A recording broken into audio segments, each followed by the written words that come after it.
You're intelligent. You work hard. You know more about money than most people around you. And you're still not where you want to be financially. This is not about income. Some of the most financially stuck people earn good salaries, and some of the wealthiest people in the world started with almost nothing. The difference is almost never intelligence. It's almost never effort. It's something much deeper, something that happened long before your first paycheck. Hi, I'm Hana, and welcome to Mind Bloom. Today, we're talking about the psychology of financial struggle, the real reasons why smart, capable, hardworking people stay stuck with money, and why the solutions most people try never quite work. Here are 7 psychological reasons that have nothing to do with how smart you are. Reason 1. Your relationship with money was shaped before you were old enough to understand it. By the time you were 7 years old, your core beliefs about money were already forming, not from what you were taught explicitly, but from what you observed. How your parents talked about money when they thought you weren't listening, whether money felt like safety or like stress in your household, whether wealth was something your family admired or something they resented. Psychologists call this your money script, the unconscious set of beliefs that drive your financial decisions. And the critical thing about money scripts is this: they operate below conscious thought. You can know intellectually that you should save more, invest earlier, spend less, and still find yourself unable to follow through. Not from lack of willpower, but because a deeper belief system is quietly overriding your conscious intentions every time. Reason 2. You have an invisible earning ceiling. Research on income and identity suggests that most people have an unconscious upper limit to what they believe they deserve to earn.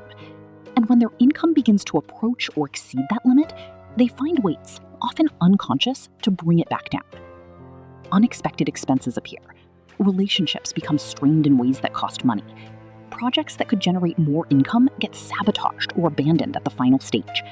Business opportunities get dismissed for reasons that feel logical but are actually emotional. This is called the upper limit problem, and it was documented extensively by psychologist Gay Hendricks. It's not about capability, it's about identity. Your nervous system will work very hard to keep you at the income level that feels familiar, even if that level is causing you genuine hardship. Reason 3. You make financial decisions from fear rather than strategy. Fear-based financial decisions are extremely common and almost never spoken about directly.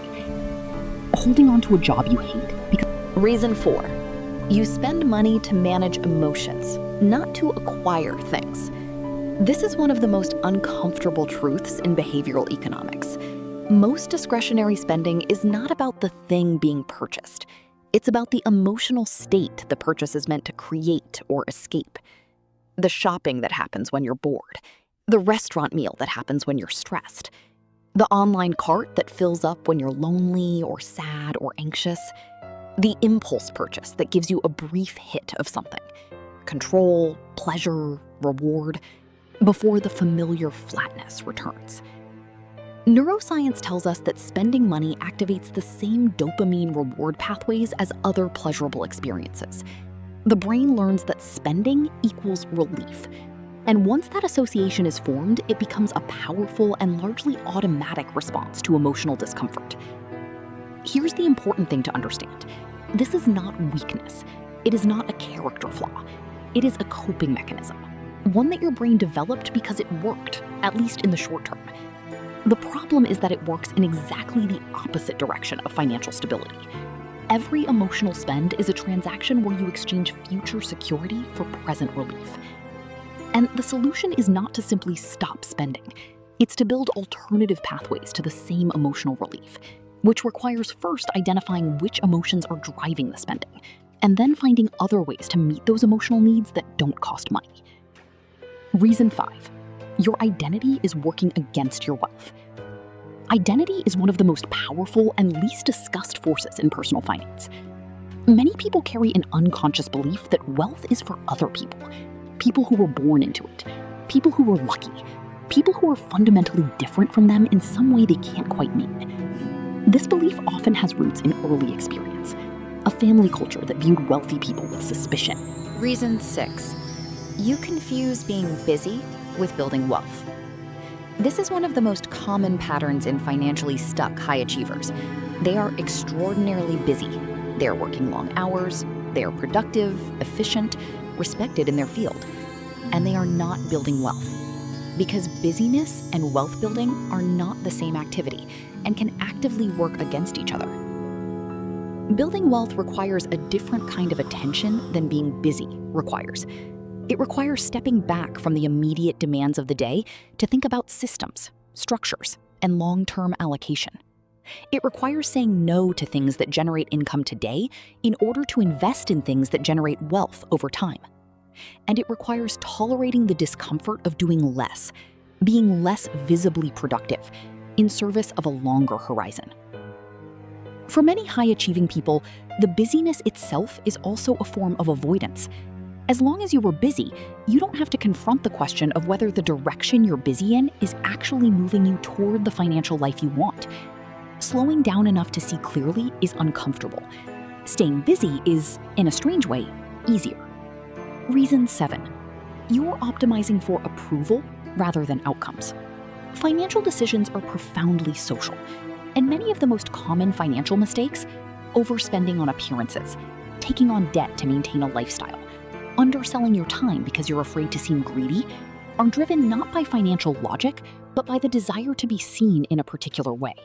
Research in behavioral economics consistently shows that status is one of the most powerful drivers of consumer behavior. People don't just buy things, they buy what those things signal about them. And in cultures where consumption is tied to status, this creates a consistent pattern of spending that moves money away from wealth building and toward identity maintenance. The psychology here is worth understanding clearly. Spending on appearances is renting status. Investing in assets is building status. The first is visible immediately. The second takes years to become visible. And the human brain, wired for immediate social feedback, almost always favors the first. The financially successful people who quietly build real wealth tend to be notable precisely for their lack of financial performance. They are not spending to signal. They are building in the background, without needing external validation that it's working. So, which of those 7 reasons felt most true for you? I want to say something important before we finish. Everything we've covered today, the money scripts, the upper limits, the fear-based decisions, the emotional spending, the identity conflicts, the busyness, the status spending, none of it is a character flaw. All of it is psychology. All of it was learned, and because it was learned, it can be changed. But here's what doesn't change it: information alone. You probably already knew, on some level, that you should spend less than you earn, invest early, and avoid emotional purchases. Knowing that hasn't been enough, because the obstacle was never knowledge. It was the programming running underneath your knowledge. What actually moves the needle is examining the beliefs themselves, getting honest about your money script, identifying the emotions that drive your spending, noticing when your upper limit kicks in and starts creating friction just as things start to go well. 3 things you can start with. 1, write down what money meant in your family when you were growing up.